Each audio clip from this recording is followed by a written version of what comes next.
Hello HSC student, তোমাদের জন্য আজকে নিয়ে এসেছি নতুন একটি বিষয়। যেমন তোমরা অনেকেই প্রনাউন রেফারেন্সিং অনেকেই বুঝো না। তোমাদের একটা 5 মার্কের টপিক আছে যেটা প্রনাউন রেফারেন্সিং নিয়ে, প্রনাউন কীভাবে রেফার করতে হবে। প্রনাউন যদি তোমাকে বুঝতে হয়, ফার্স্ট অফ অল তোমাকে বুঝতে হবে হোয়াট ইজ প্রনাউন।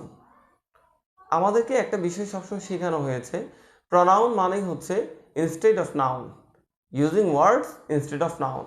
নাউনের পরিবর্তে যে শব্দ ব্যবহার করা হয় তাকেই প্রনাউন বলে।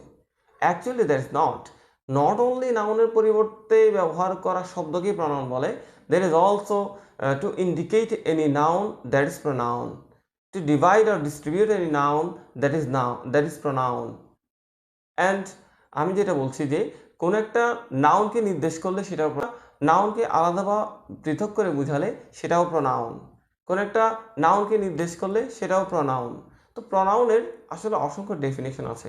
ফার্স্ট অফ অল যেটা হয়, প্রনাউন আমাকে প্রকারভেদগুলো জানতে হবে।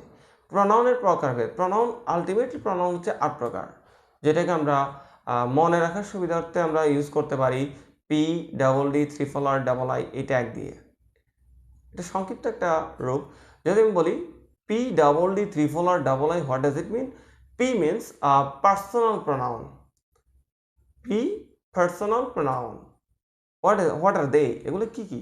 যেমন personal pronoun I, we, you, he, she, they.